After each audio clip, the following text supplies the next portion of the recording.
Ah, son.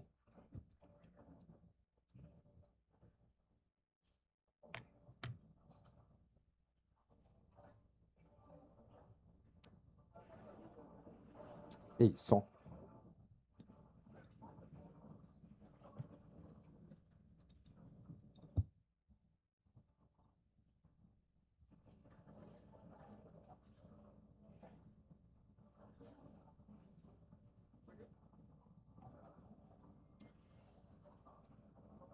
Good afternoon, Excellencies, colleagues, and distinguished partners.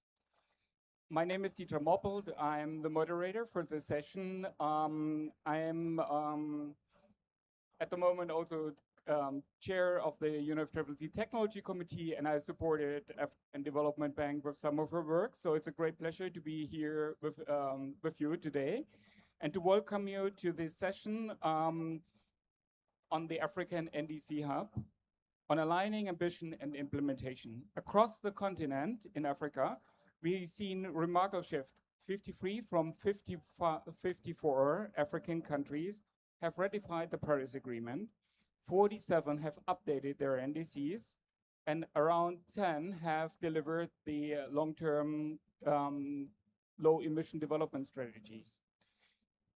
14 NDCs and 14 countries are in the process or have submitted their NDC 3.0. The African NDC Hub under African Development Bank leadership with 22 partners. I think we just had them here on the screen.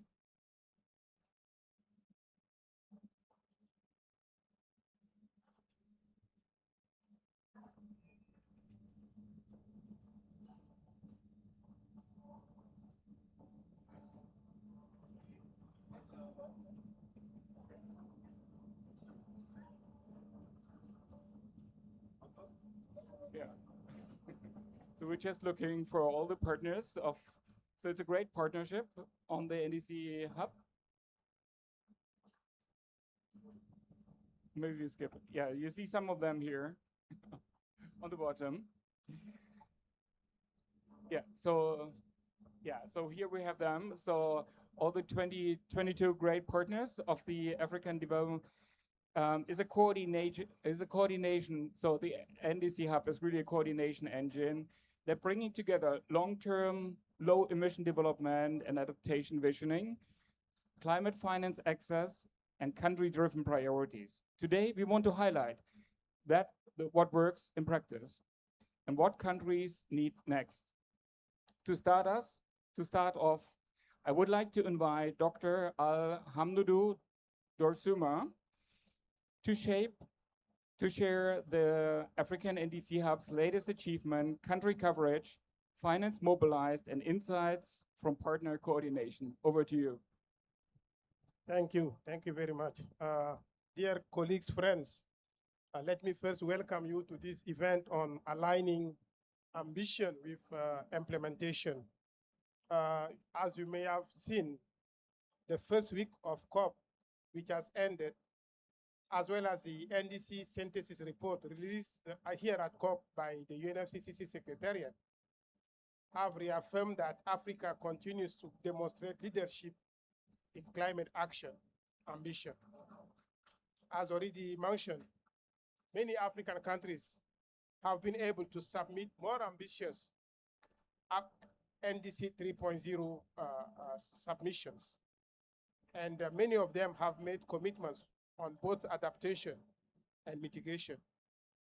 And the UNFCCC report has also mentioned clearly that current trajectories remain misaligned with a 1.5 degrees Celsius pathway, and that time for implementation is now. In Africa, we know that adaptation finance is largely inadequate, resulting in adaptation itself being underfunded. It is estimated that Africa needs around $70 billion per year by 2030. But currently, the continent receives only, on average, 12 billion per year as adaptation finance, which is less than 20% of the need. This shows why implementation is very important. And we are here to demonstrate that implementation has to happen. It is not enough to produce plans and reports. We must convert them into bankable investment pipelines, strengthen institutions, and measurable outcomes. Many African NDCs articulate ambitious targets, but yet the institutional capacity, coordination mechanism, and technical foundations required to operationalize those ambitions must be reinforced. Despite their importance, the long-term strategies are yet to be developed by African countries. To date, only a handful of African countries have developed such long-term strategies. At the African Development Bank, we are fully committed to this agenda through our NDC Hub, which is a platform among 22 institutions. We are already providing coordinated support, country-led support aligned to long-term development priorities. Through this coordinated mechanism, countries such as Botswana, Gabon, Lesotho, and Liberia have already developed long-term visions. This is a way to create the policy clarity needed for the full development of their long-term strategies in the near future. In Uganda, for instance, we have also supported a comprehensive stocktake of the updated NDC of the country, which now serves as a shared diagnostic to inform the preparation of NDC 3.0. In Burkina Faso, we are supporting the development of an NDC investment plan that translates high-level commitments into investments. Similarly, in Mozambique, we are assisting in updating the national 10-year strategy for climate change, mitigation, and adaptation. Finally, in Ethiopia, we are supporting the preparation of climate finance proposals to access climate finance at scale. Through our financing instruments, such as the Africa Adaptation Acceleration Program and the Climate Action Window, we are generating a robust and bankable pipeline of projects that align with country priorities and crowding private capital. Ladies and gentlemen, today's dialogue is very critical for us. For us, it is not just a side event, it is a working space. Our objective this afternoon is not only to reflect on what has been achieved, but to define how we can move faster and more coherently.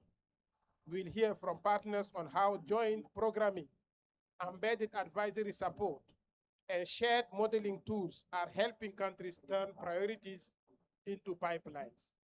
Governments must reflect on what is working at the national level and what still stands in the way, whether technical, institutional, or financial.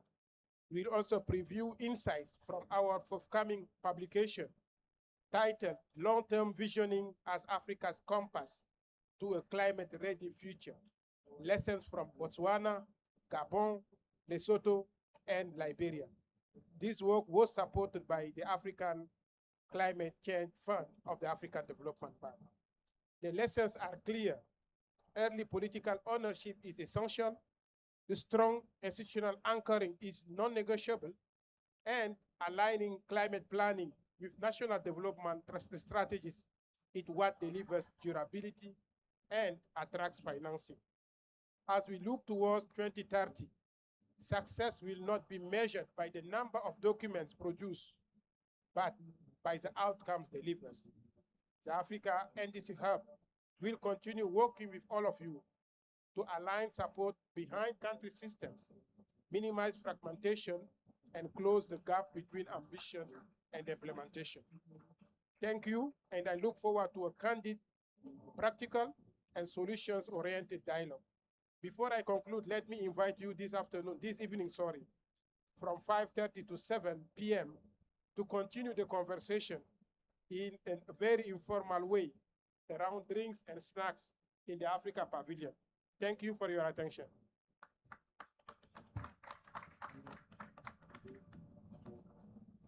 Thank you so much, Dr. Resumer, and bringing it all together under the African NDC Hub. And as next, I would like to hand over to Davina Milenge from African Development Bank. And Davina, we are looking very much forward for your insights, how to bring the political buy-in, how to get institutions together, and how to align this with national development banks and trigger finance. Over to you. Thank you, Ditram, and welcome, friends. As mentioned, I'm Davina Milenge. I'm the focal point for the Africa NDC Hub. And clearly, I'm here to, first of all, welcome the members. Many of them will be in the panel, some of them in the audience. So it's a good, big family that has been on past 5 years. So we're quite mature. We're crawling and running. So what I'm going to share today is our lessons. And again, our partners will also share deeper lessons in different perspectives as we take on this work. But this one, what we are sharing today is our experience, as the moderator mentioned, on the long-term visioning in the 4 countries. The issues remain the same. So I guess when we get into the panel discussion, we'll be looking into how these matter and how to deep dive on them. We've talked about this, the context, what is missing, what needs to be done. And I believe over the 2 weeks, these numbers have not changed. And today is a high level, high pitch, second week of the convention. This must happen. Where are we in terms of the critical policy documents of the Paris Agreement? On the NAP, on the NDCs, we've done very well. The documents are there, lots of them updated. Only one country hasn't submitted an NDC. We're doing very well as the continent. The next one is the NAPs. The green being submitted and a lot of them being developed. So we are also doing very well. When it comes to long-term visioning, you can see how the map looks. There is a journey there. There's work that needs to be done. And I like that we are not here as a side event, it's a workstation. So let's do some work on the long-term visioning, because without the long-term visioning, we really cannot see the direction of these two. So it's very, very critical work. So what have we learned when we launched that knowledge piece in trying to do the visioning work? What does the visioning work? Because oftentimes we have LTS, LTV, which is a vision of the strategy. It is important that there is a foundation, and that anchors the ownership. Without very strong ownership, country-led ownership of this long-term vision, you have a problem of follow-up. The second one is creating the value proposition at a very early stage, that the countries at a sector level understand what they're bringing to the table and how this translates over the long term. Then the cost elements. It has to be very cost efficient, the visioning, such that when it becomes an action plan, they're very clear costing that comes with it. To date, you're hearing of country platforms. This is where it sits. That there is when all the strategies are done, that we have a country platform that costs all these intentions. So this is the map of where it's happening, where countries have submitted NDC, LTSs, but we'll focus on the visioning because that's what we've done, and the lessons learned will be there. So this is what the report that we are working on will cover. The 6 success factors, and these are on clarity. There has to be very good clarity on the purpose of the LTV. Second, it has to be, ownership is very critical. And 3, the mapping of what will contribute to the strategy and the actions. And of course, you can't do it without partnerships, and that's why we're here as a partnership. And then we have acceleration. Then the last one being sustainability. These are long term. This is a pathway to 2050. And so there has to be sustainability and structure of the many versions that will come on board. So what were the takeaways from the different countries? That when you compare LTSs to long-term visions, the visioning builds on more comprehensive scenario mapping. And then the transitioning from the vision to the strategy helps countries develop progressively as they raise ambitions. And then with a good LTS, that translates into the next NDC. So these documents are really aligned. Same with the map, with the NAPs. And then, of course, to ensure clarity and ownership, that relationship between the visioning and the strategy really has to be in step change. When you look at Botswana, I'm happy with just, the gentleman is here. He'll share more on what they're doing. There is that the Development Planning Commission has now taken on this work. And more importantly, post what we did, the 2050 pathways and the climate compatible growth are now doing deeper diagnostics on how to model Botswana's LTS based on the vision. So there is beyond what we've done to now get into the depth of what needs to be done. And if you can do it in Botswana, which is a middle income country on the continent, then you're making sure that all the other middle countries are also covered. Then you go into the lower income, that is Liberia, and in a different terrain, that is also, they're working towards how to draw the vision into the national planning instruments. Ethiopia. This is, again, Ethiopia has done their LTS in terms of, which is in the ministry. We are now behind that, implementing on their NDC 3. So that, again, as you can see, is integrated in the ministry. They are doing capacity building to ensure that that is all aligned together with the modeling tools that are embedded for their NDC implementation. The next one is, again, in Liberia, we've talked about that, where it sits, and that aligns with this, ensuring that the policies are aligned. So Gabon, we've covered that in terms of coherency and balance. So this what we see clearly is that there has to be ownership, and the vision sets that agenda rolling. So key takeaways in terms of engaging stakeholders. I think as part of the lessons learned, when we started the process of visioning, you could see that the ministries didn't feel that they were part of it. The energy ministry or the agriculture ministry did not feel that they were part of this whole NDC or LTS work because it was an environment agenda.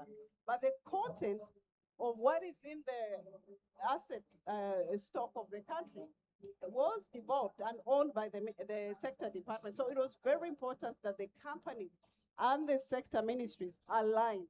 By the time the process was over, they were able to start to understand that this information that they own as sector ministries actually feeds into the long-term vision. So there's no country development strategy plan that is separate from the long-term climate action plan. That had a lot of back groups of stakeholder engagement that delivered that. Then, of course, bringing in the sector, the private sector. That is still work to be done. I'm sure when we do the panel discussions, IFAD will tell us what they are doing in the agriculture sector, because this is very critical to drive long-term visions. And then on, I think we've covered this around balanced teams, making sure that there is local capacity, local universities that are involved in this work, especially in the modeling work. Again, we don't think that you get it right at the first LTS. There will be revisions that will ensure that we have better understanding. These are different countries that are involved around the institutionalizing of LTC. So in Morocco and Gabon. What is the call to action? Get started on long-term visions early on. When this whole process started, naturally the Paris Agreement really focused on NDCs, but it's important that we look long-term so the next versions of NDCs are well informed by the LTS, by what comes from the long-term vision. So the next one is on translating ambition into investments, which the panel will dig in and tell us how that can be done. Scaling support is very important. I'm happy that we have the NDC partnership that will show us how that is being done, and then tailoring the country needs. This is how we see the journey happen, from the vision to the strategy to the outcome. So we measure our outcome based on what the countries have done for the vision into the strategy. Then last, this is my thank you slide, and then I'll invite you back to bring our panels up front. Thank you so much. Thank you so much, Davina, for giving us this rich insight into all the activities of African Development Bank across Africa. Now, next, in your presentation, you said like among the key success factors are partnerships and acceleration. So now we have first, we have a great panel of enabling partners, bringing that into life. So I would like to ask from African Development Bank, Mr. or Akita Ben Maid. Sorry, Mrs. Akita Ben Maid. Yeah. Then we have from Commonwealth Secretariat, Uzumaka Namara. Yeah, please. Yeah. And then we have from UNFPA, Chikaso Ude. And then from IFAD, Juan Carlos Mendoza. Please come all to the stage. So I would like to ask you, so maybe briefly introduce us, what your organization is doing in the context of bringing that vision to life, the transition to from implementing NDCs, low emission development strategies, bringing development, institutions, and financing together. So maybe we can start with Juan Carlos. If you want to start, give us a little bit background and what are your activities in Africa? How do we bring this together? Sure. Thank you. For those of you who don't know, the International Fund for Agricultural Development is both a UN agency, but also an international financial institution that works primarily with smallholder farmers. By that, we mean those that have fewer than 2 hectares of land, so very small farmers. We provide concessional financing, and certainly our key focus, more than 70% of our portfolio is in Africa. From the point of view of NDCs, we started working already since a few years ago. Every time we do a multi-year country strategy with the government, one of the first questions that we jointly ask is, how can IFAD contribute to achieving and implementing the NDCs from the perspective of agriculture, small farmers, and how we can also help our traditional counterpart, which is in most cases ministries of agriculture, to be more sort of in front of the implementation along with the other ministries on activities related to adaptation. I think in closing, I'll just say that about 95% of the financing that we do linked to climate is adaptation. So we're very much a climate adaptation entity when it comes to supporting countries under NDCs. Thank you so much. Maybe next over to you. So maybe briefly introduce us your organization and how do you contribute to this development? Yeah. Sure, thank you very much. So my name is Uzumaka Wamara. I'm interim head and advisor climate change at the Commonwealth Secretariat. So the 2 models that we use primarily is our Commonwealth NDC program, which is buttressed by our Commonwealth Climate Finance Access Hub. So this initiative uses a long-term model wherein we deploy experts for the long term within line ministries. So usually ministries responsible for climate are ministries of environment. But over time, and we're celebrating 10 years this year, we've been getting requests from ministries of finance to also embed advisors in ministries of finance, as well as national development and planning. And I want to anchor this on the presentation that was made because we see this as instrumental in terms of alignment, ensuring that NDCs are embedded within national development plans and they are well resourced with the budgets that are being done in country. So in terms of the work being done, we do support with request-based policy level all through to access and then increasingly looking at institutional and human capacity building as well. So one key thing we see in terms of the lessons is that when we deploy our advisors, we do ensure that they are shadowed.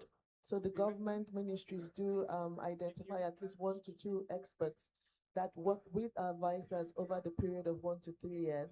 And that helps with embedding and ensuring that when the 10 years over, you do have capacity inbuilt in terms of human resource as well as the institutional capacity. We also have our regional advisors such that at each point in time, we're able to respond to member country needs as well. Thank you. Thank you very much. And this is essential, bringing the development banks together with the development plans together with the low emission development plans. We also have a colleague from UNDP, so I would also ask him on stage. Please come. Sorry, yeah. And yeah, so I think maybe next over to you. So maybe also please introduce yourself, your organization, and how do you contribute to this sustainable development in Africa? Yeah. Sure. Thank you very much for this, for inviting me at this event. So I'm Atika Bedmayid, the deputy head of the.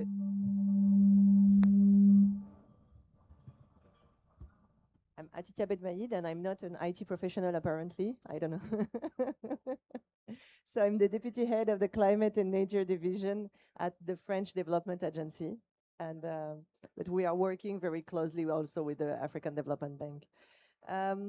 So I think it's really important, this event, and it's really timely, and I wanted to share some of our experience that we are having both with the African NDC Hub, but also with our partners on the continent.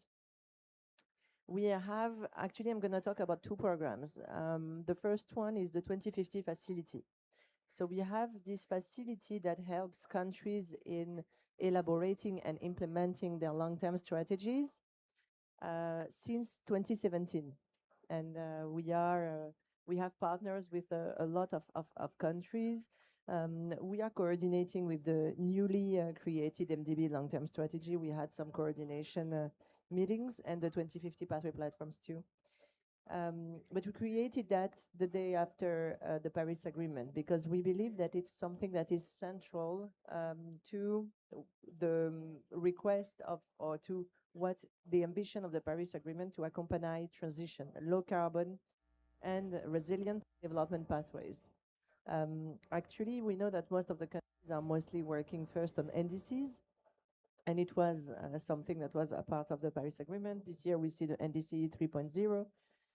And then out of the NDC, you have a national adaptation plans. It's great. But actually, I really commend the work on the long-term visions because NDC should be coming, or the update of NDC should be coming from the deployment of long-term strategies. First, you need a long-term vision to 2050 to even like, and to see how to reach this long-term vision, what are the steps that are feasible on the short term, on the 5 years lifespan, which is a NDC. And I know that there are more NDC than LTS, but that's in a perfect world what would have been important.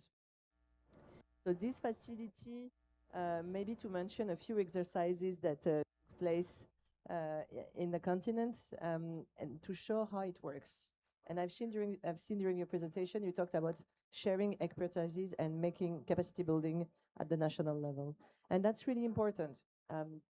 In the modeling that we are doing in the 2050 facility, we always try to partner with local academic or experts, meaning that We have modeling teams. We have French modeling teams that we could do the modeling, but the idea is not that. The idea is through the elaboration of the long-term modeling, we build capacities because in a country, the changes can happen all the time, and the program has a short lifespan. And then afterwards, the new government decides to look at another angle on their long-term strategy.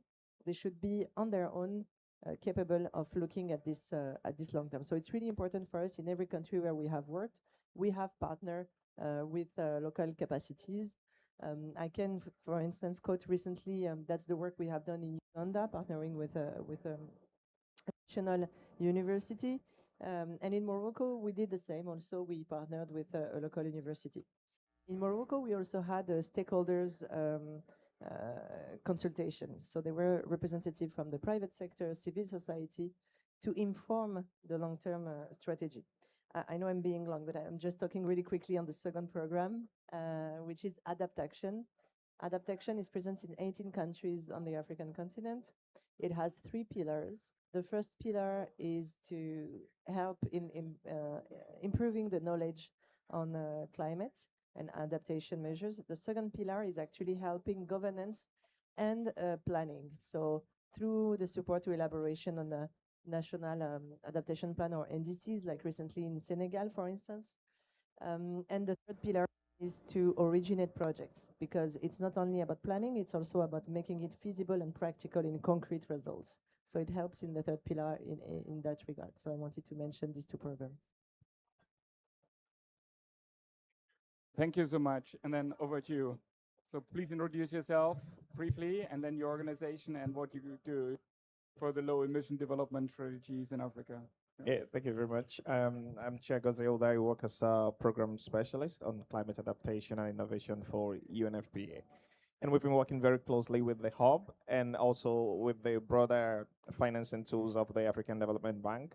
One of the things we've done this year, particularly for the NDC 3.0, has been to support governments in the region through significant capacity building workshops on integration of gender transformative approaches, especially around climate adaptation. We've done this in Madagascar, in Mozambique, in Kenya, in South Sudan, in Zimbabwe, and also increasing this in the last few weeks of the year, especially for countries who have not submitted their NDC 3.0. This is enhancing the capacity of countries to have a holistic climate policy that looks at the populations that are often left behind, but also comprehensive in a way that interventions are targeted at a whole of society approach to make sure that that those that are most disproportionately impacted, women and girls, children in the various communities, are accounted for in the NDC, not just in terms of interventions, but also that they are consulted within the process. We have at the moment ongoing consultation processes that is also funded through the ACCF, the African Climate Change Fund, in these countries to ensure the engagement of critical members of the society, that they are fully consulted at least for this third cycle of the NDC. We are doing also similar support measures for the adaptation plan. We've done just finished a vulnerability assessment in South Sudan. What is probably unique about this vulnerability assessment is that we work with WHO, UNICEF, and UNAIDS to have a harmonized tool that we deliver this assessment with. So when we do this assessment, it automatically comes with integration of sexual reproductive health rights, GBV, and harmful practices completely integrated in there. It's looking at health system strengthening, individual, community, and institutional resilience. And this is supporting government in being more targeted in their responses in how they deliver to the people. For the assessment we did in South Sudan, for example, we've seen significant impact of heat waves on health systems in the country. A lot of clinics were shut down during the period of significant heat wave in the country. There was also this leading to school dropouts and loss of school hours by young people in South Sudan. We saw 50% increase in GBV in drought-affected areas in the communities. We've also seen significant disruption of critical health services in this country. And I think these are perspectives that are not often comprehensively captured in critical climate policy. So we provide support from this perspective to make sure that none of this is left behind.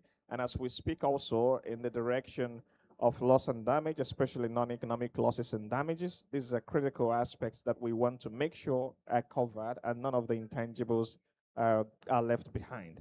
I think perhaps later I will talk about also the support we provide around the demographic intelligence in supporting operationalization of this.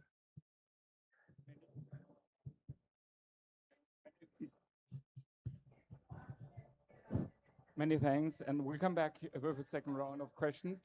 So first I would like to give the opportunity also to UNDP. So we have excellent Hachileka here from UNDP, and please provide us what is the activities on low emission development strategies, NDCs, what are the activities of UNDP, and what are you doing in Africa? Yeah. Thank you very much. Let me start by thanking the Africa Climate Hub for organizing this very important session. My name is Excellent Hachileka. I'm a climate change specialist with UNDP Regional Office for Africa based in Addis Ababa.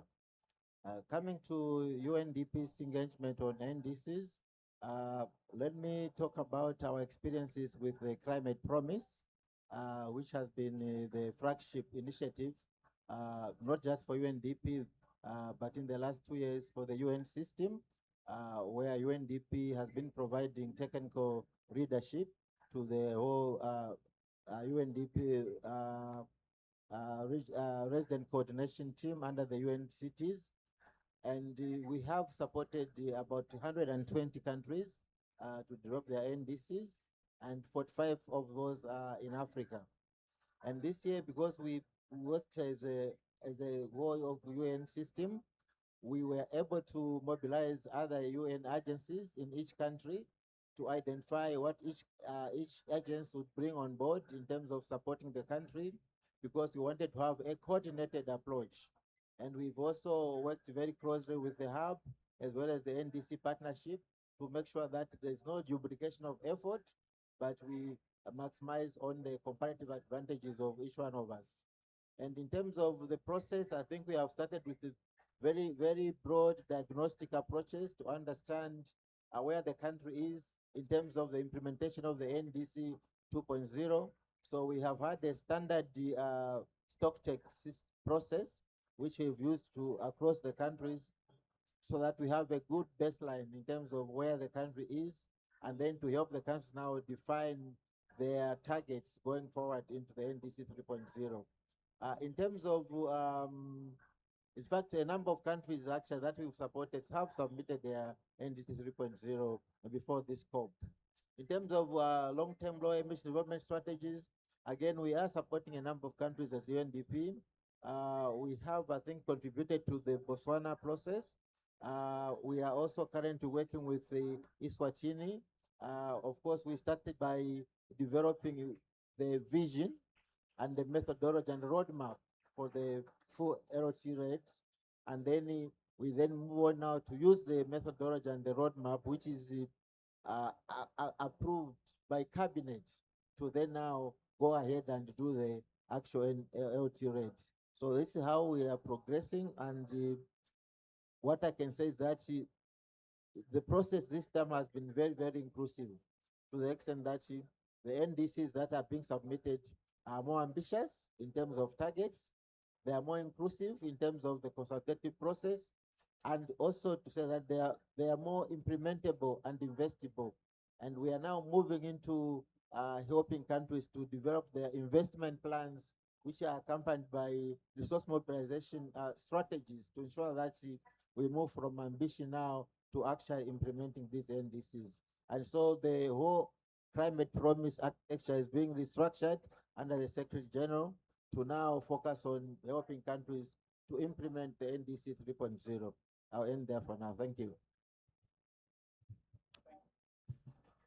Thank you so much. So I would like to do a second round and maybe structure that about these key topics. One is adaptation and the other one is mitigation. So maybe we start with adaptation because it's so important, and maybe we we start with you because you work on smallholder farmers, and maybe you because you also work on adaptation. So how can we bring that? Where do you see are the biggest challenges and the opportunities, and also like what role? Because we're here in the pavilion of multilateral development banks. So how can multilateral development banks? How can banks? How can African Development Bank also support that process? And how can we bring adaptation, low emission development strategies, and finance together? Yeah. Thank you very.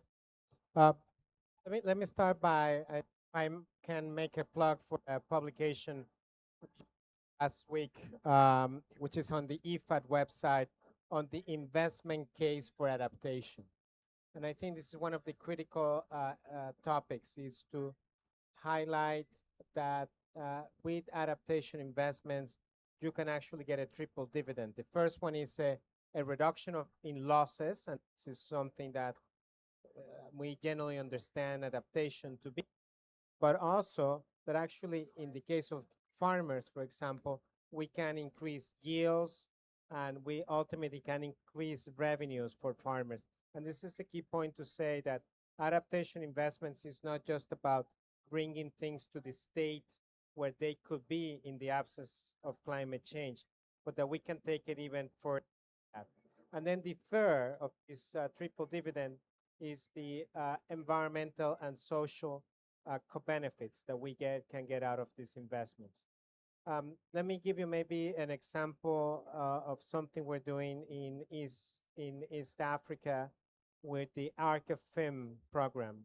This covers Kenya, Rwanda, Tanzania, and Uganda. The ARCA-FIM program is co-financed between IFAD, the Green Climate Fund, and domestic commercial banks. And this is to provide financing bundled with technical assistance for smallholder farmers with a particular focus on women farmers on adaptation. But this is investments to increase their overall yield. As I always say, you know, from the small farmers perspective, what we're doing is not adaptation. What we're doing is help them to enhance their productivity, and in the context of enhanced adaptation. And maybe the other case that I'll mention is the Global Methane Hub and others have helped us on a program on methane reduction in livestock.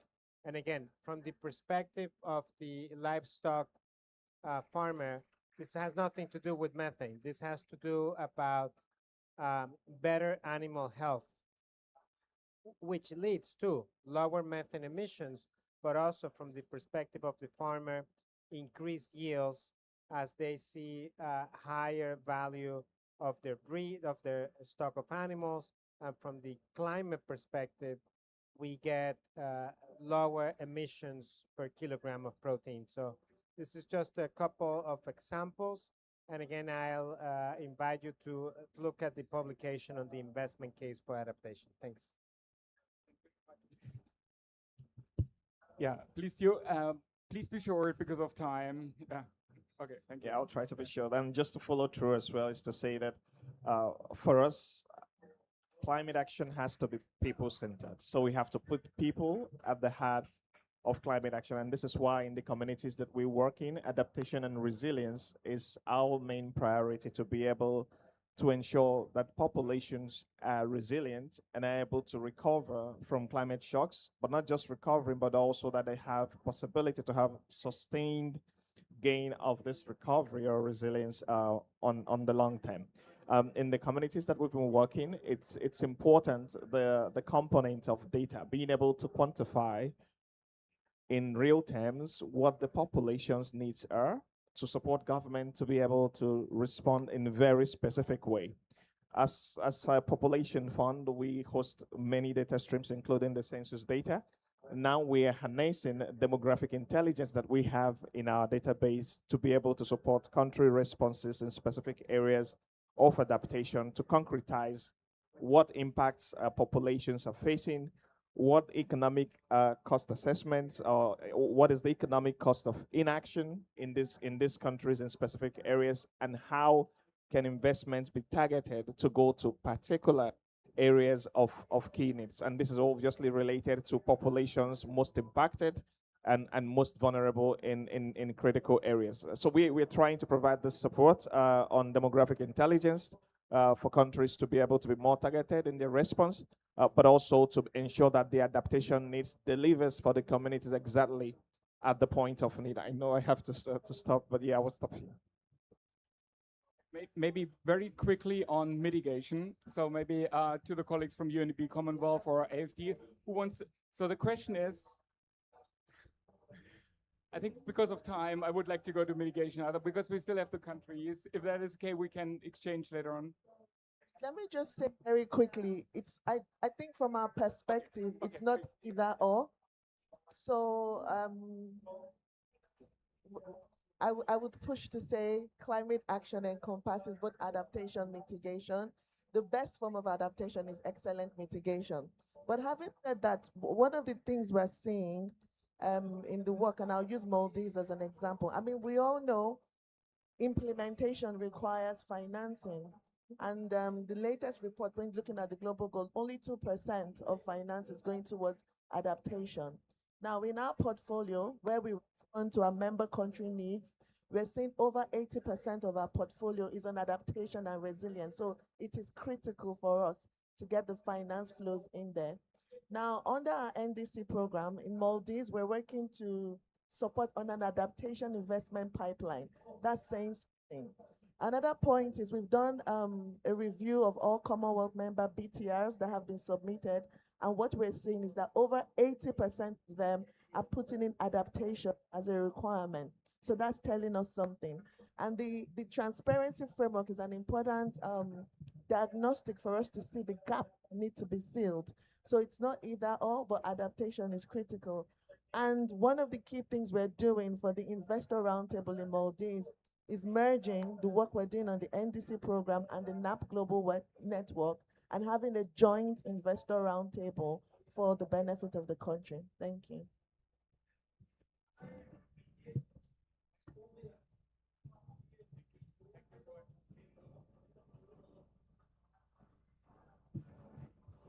Okay, now it's working. So thank you so much. So we have still a bit more time. So if anyone still wants to contribute an adaptation, we can still, otherwise I have a question on mitigation. So we'll continue with mitigation, maybe to UNDP or AFD. We heard from Davina that African countries just have 3 or 4% of emissions. So in your view, and in looking at low emission development strategies, is mitigation a burden or an opportunity for African countries? And what is the role of finance for that? Yeah. Thank you. Thank you for the question and reminding that the continent is only 4% of GHG emissions. I think a quick answer would be actually to say that actually it's an opportunity. At the moment, renewable energy is cheaper than other sources of energy. It's cheaper and cheaper and getting better. So even for financial reasons, it would be more preferable to scale up even more renewable energy. That being said, I think efforts are everywhere, even the minimal ones, and that's why when we are looking at transition, we try not to talk only about decarbonization pathway, because every country has a different development pathway. And it's more a management of transition risk than a decarbonization pathway. In some countries, that would lead to decarbonization. In others, that would lead to other decisions. But the most important at the moment for the macroeconomic stability of the countries is to look at more the way they are managing the transition risks. But besides that, there is a lot of opportunities, and I think that energy is one example, but in a lot of other examples, it scales up the imbankability of a project. I'm coming initially from the water sector, so when you're talking about wastewater management, you're talking about mitigation too. And at the end of the day, it's providing a public service to the person, so to the people. So it's also the social aspect that is important. But if you're looking at the wastewater treatment plants and you're, for instance, producing biogas from the digestion of sludge, this is a way to improve the bankability of your project. So it's not bankability against mitigation. It goes in the same way. Yeah, so over to you, UNDP. I have maybe an add-on question. So I was just in Bhutan and Nepal, and I work a lot in Africa as well. So like in Bhutan and Nepal, they switched in like the last 3 years from about less than 10% to more than 90% of new cars being electric. And there was the NDC synthesis report, and we also learned there's a big gap between the global countries and Africa in the adoption of renewable energies, electric vehicles. Why is that? And what can Africa do to lower this gap? Thank you so much. Let me just start by saying, if you look at the new NDCs, the 3.0 NDCs, I already said that countries have improved their targets, which means they are actually going to do more on mitigation. However, when you look at the sectors of mitigation, agriculture, energy, forestry, in these you find a lot of opportunities for adaptation. So it's actually mitigation for adaptation, and not just that, but also mitigation and adaptation for accelerating SDGs. If you look at examples of countries that are going into carbon markets, basically we are saying, how do we use carbon markets to accelerate SDGs? So where we bring the development climate nexus together, then we see that the mitigation is an opportunity for adaptation in most of the countries. Now, coming to technologies like the EVs, I think Ethiopia is one of the countries where they have a policy that they only now allow EVs. So if you go to any showroom, you only find EVs. So Africa is actually leading in some of these solutions. And I think going forward, we will see that Africa will be doing more and more mitigation. But of course, we know that our focus is on adaptation. But if we can have a double benefit of mitigation and adaptation, then I think we are on the right trajectory. Unfortunately, I have to leave for another meeting, if you can allow me. And many thanks. And we also have a representative from Botswana here. So we also like to hear the perspective from the countries. And I have worked in Botswana on the long-term vision, and the recent information, so there was a very low renewable share in Botswana. But now I heard the president is pushing quite a lot for renewables, and there's happening a lot. So we would like to get your insights in the development of low emission development strategies in Botswana. What is happening? What are the experiences of the support you have received? And what wishes do you have, maybe from partners or from finance, to go forward? Yeah.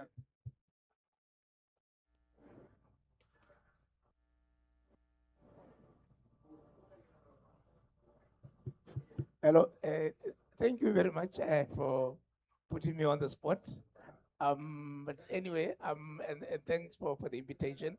Actually, in our case, the development of the long-term emission, low emission strategy has been happened at a very opportune time, where now the government was also in the process of developing the new National Development Plan, National Development Plan 12, and also at a time when, like you are saying, we just had a new government come in a year ago, and one of the first things that they did, like the president raised that ambition to say, I think in the integrated resource plan, initially we were supposed to have done like 20% renewable by 2030. Actually, the new government came in and said, no, we are going to raise that ambition to 30% by 2030, and I think like 50% by 2050.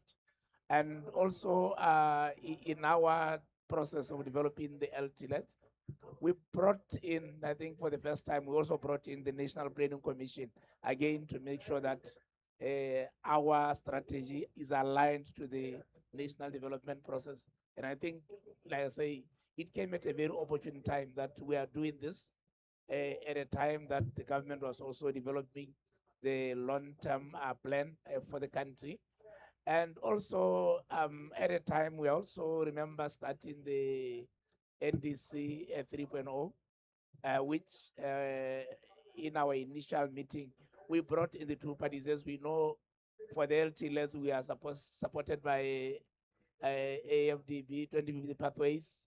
And then on the NDC, we are working with the Climate Promise through UNDP.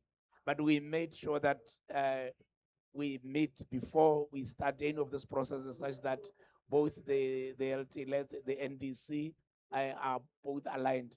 So in a way, I think everything sort of lined up at the right time to allow us to have plans that are streamlined and are also part of the country's national development plans. Thank you.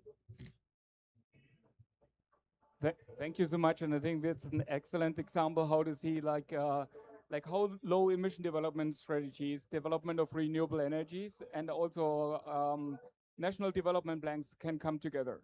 Thank you so much. That's great. So before we hear the closing words from Dr. Romero Bertolini from the NDC partnership, I think we have maybe question for time for 1-2 questions from the audience. So I would like to open. So please, maybe if you have any questions to one of the speakers? We have time for your questions.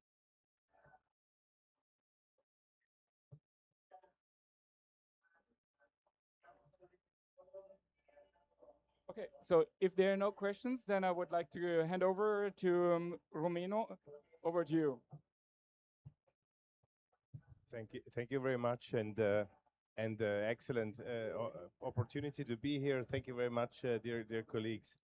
I said it the other day, and Davina, we know each other for so long. We started this journey like in Paris, and we started the NDC partnership in Paris. You came in very quickly there, and ever since we have this cooperation, a cooperation that is really expressed in the work in the countries. And for us, it was really great to go with you this journey. As you know, we have this 250 members, and we are this matchmaking mechanism that helps channeling the support. And I would like to especially thank all the countries that are really asking for this support, and of course the suppliers of the TA and the financial cooperation to come in with that. We've been seeing a huge demand for both updated NDC support. We saw a huge demand in the LTS support, and we've been supporting, especially in countries, the processes in more than 40 countries in the region on NDCs, more than 10 on LTLEDs. And I think that's the basis and the foundation for the implementation of the work, including the work that we do together with the Climate Finance Ministry, Climate Coalition on Climate Coalition of Finance Ministries. So that's a great opportunity. We are also right now with IDFC and with others kickstarting two things that I think is worthwhile mentioning. Is number one, national banks in national development banks in the region, regional development banks, DBSA, Namibian Development Bank, Kenyan Development Bank, and so forth, coming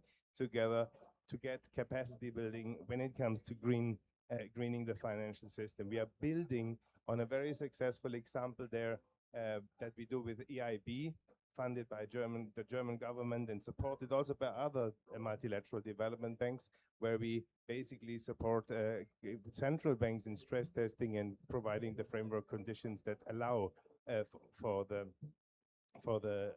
sectors to be more resilient towards climate change and embracing the potential. We do that now with National Development Bank, as I said, and then not least, we are working with MIGA and FIX and so forth on the green guarantee platform, which is another way to make sure that the money is coming in not only based on grants and donations, so to speak, but where we also can scale up towards the 1.3 trillion that we need. So all of this is coming together, and we see a lot of dynamic there, and this I think would underline the the motto of this COP, not to create more kind of processes and bureaucracy, but really go towards implementation. And I think with our collaboration and with the work that we've been doing together, we are really on a good path. And I would really like to invite you to keep the momentum and work together for more synergies, more ambition, and of course a greater mobilization of finance. Thank you very much.